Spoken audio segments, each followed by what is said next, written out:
since I'm under him, I also flow in his anointing. Yeah, that's right. Oh, you got to. This is why I don't know why I'm dealing with leadership, but this is why Elisha was able to do double than Elijah. Because he operated under his leader. Oh, come on, talk back to me, somebody.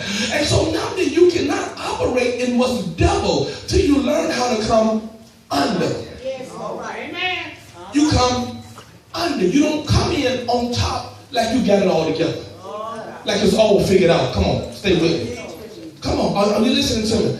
Come under, submit. So I come under. So now he says, here, didn't understand. Stay still and stand under the instructions of God. If you want God's results, you've got to do it God's way. I'll say it again.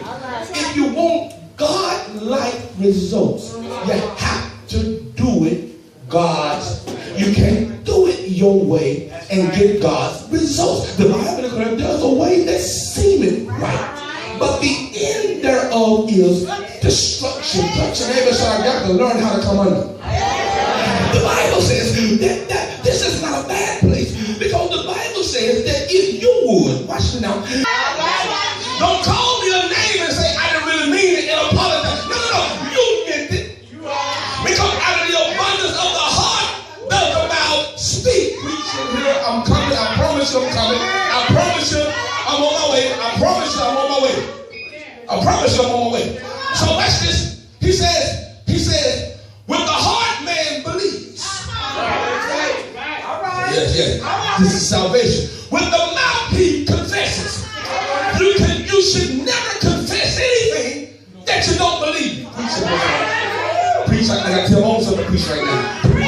You should never ever say anything that you don't believe. Now watch this. Watch this. Cause we got a bunch of sisters in the church. I'll say it again. We got a bunch of punks in the church. Okay. We got a bunch of jellybacks in the church. Okay, wrong word. We got a bunch of backbiters in the church. Come on. Backbiters are folks who get behind your back and bite you. Why y'all looking at me like that? Come on, black man. Are you listening to me? Now watch this. The reason I say that, because you got some folks who will say something once and won't back it up. You will throw a rock and hide your hand. You should never say that once. You can't say twice. You should never say nothing one time that you can't say twice. Touch your neighbor and shout it. I said it once, out 2 times. You ain't have to worry about trying to get them out. Well, I'm going to get them in his face and see if they say it. No, bring them on. I'm going to say it.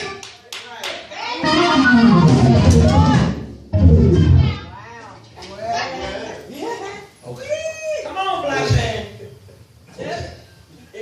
So then there must be a correlation between what comes out of your mouth and what you believe in your heart. This cannot be based on feelings or emotion. See, a real friend will tell me the truth about me.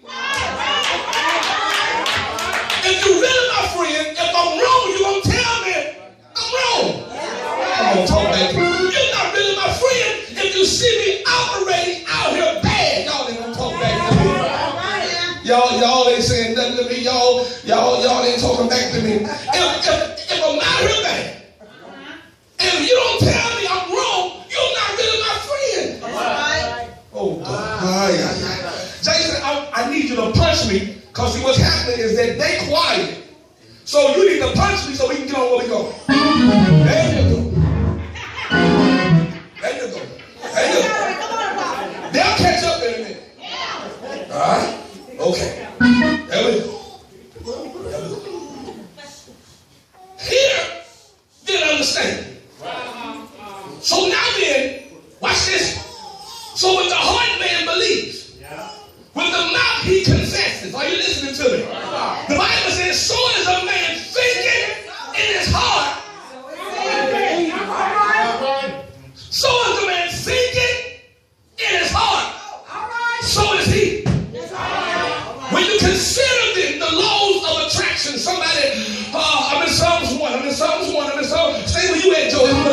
1. So then when you consider Psalms 1, then Bishop, the Bible says, blessed is the man who walketh not in the counsel of the ungodly. Watch this. Ungodly folk are people who are not godly. Okay. In other words, I can't tell people who are ungodly God's business. They're not going to understand it. Now, some of you mess up because you're trying to go home and tell somebody who ain't saved what's happening in the church, what ain't right with the church, and so they ain't never coming to church.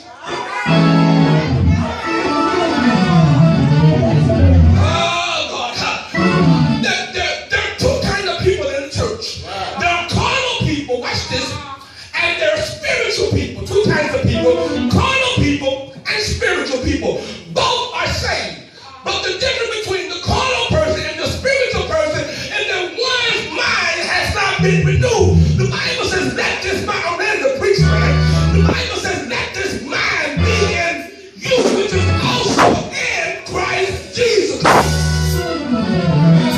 I beseech you therefore, brother and brother, mercies of God, that you present as a living sacrifice and acceptable unto God, which is a reasonable service.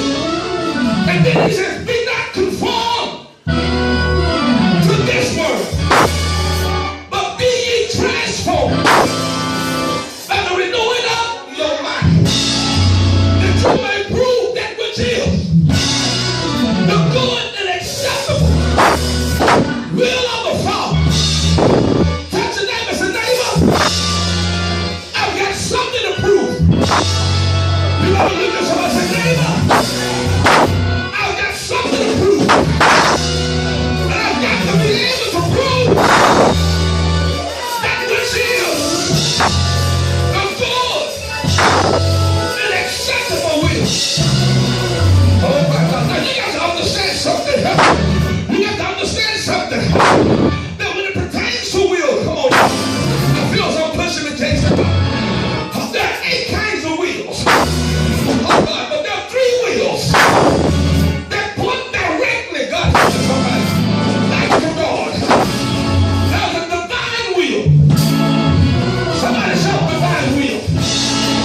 There's a perfect will. Somebody shout perfect will. Y'all ain't saying nothing. There's a divine will of God. There's a perfect will of God. And then there's a permissive will of God. The permissive will of God operates with our will, which is a free will.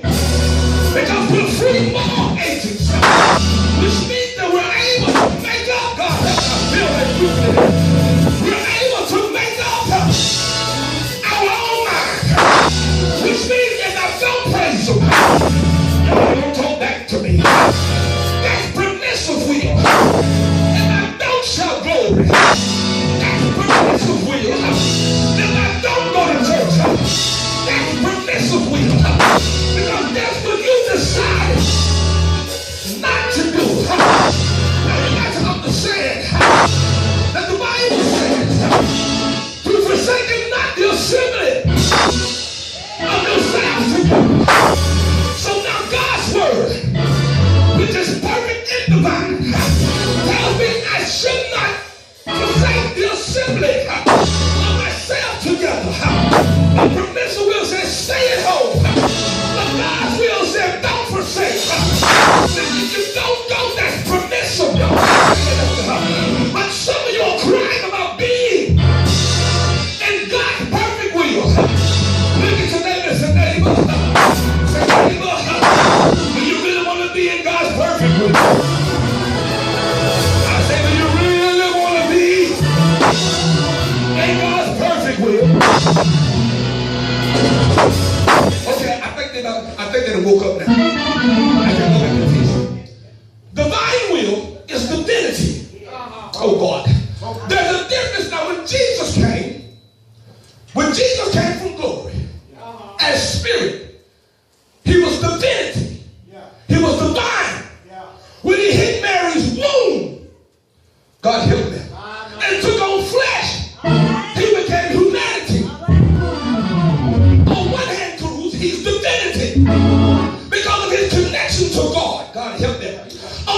had his humanity because his connection to Mary. Can I suggest to you that there's a part of you that's divine, and then there's a part of you, my God, that's humanity? And the problem is we have let too many people become familiar with the humanity side of us, so they don't respect the divine preaching here, black man. That's what I came to do.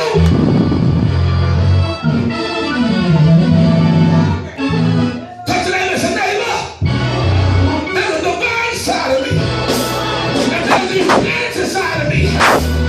Now say, neighbor, take a good look, because this your last time seeing the flesh side of me. This your last time seeing me on this level. This your last time seeing. It's comfortable. This is who God called me to be. Somebody, I'm getting ready to step into the divine will.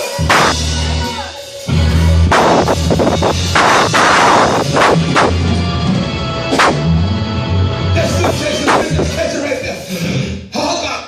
Now, the Bible said that every good and perfect gift comes from above. He also tells us, listen to the people of God. He also tells me, watch me now, watch me. I'm in the book. He also tells me that God has given me every spiritual gift in heavenly places, which means he's already given me every spiritual gift. He's already given it to me. But my humanity can't receive it before my divinity receives it, which means that I got to receive it from a divine place, which means I got to receive it, my God, because I'm connected in the realm of the spirit. This is why you can't walk in the spirit and fulfill the lust of your flesh. God help me. I wish I had somebody. Come on, say neighbor, if you're going to get this next move of God, oh, y'all ain't saying nothing to me. If you're going to tap into this next move of God, you can't do it just in your flesh. You can't do it with your carnal mind, because the carnal mind is an ability to against God. When you shake somebody's hand and say, neighbor, when I move, you move. Just like that. Because I'm getting ready to shift. Say, neighbor, I'm getting ready to shift. And I gotta make this shift. Because I'm trying to position myself for every door and every perfect gift. When you tell somebody my crime days are over, when you let somebody know my sad days are over, when you let somebody know my depressed days are over, when you know my sick days are over, say, neighbor,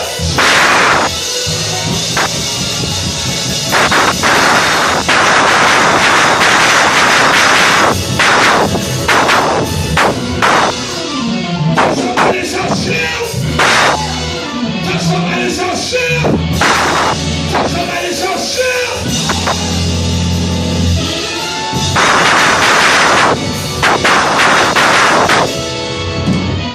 Now notice, when you make this shift, everybody that's connected to you won't shift with you. When you just lean over and tell somebody, say, neighbor, my next move is going to be my best move. My next move is going to be my best move. Because I'm getting ready to shift. And I'm going with you. All without you. I got a charge to keep. And I got a God to glorify. Somebody better show my next move in my best move.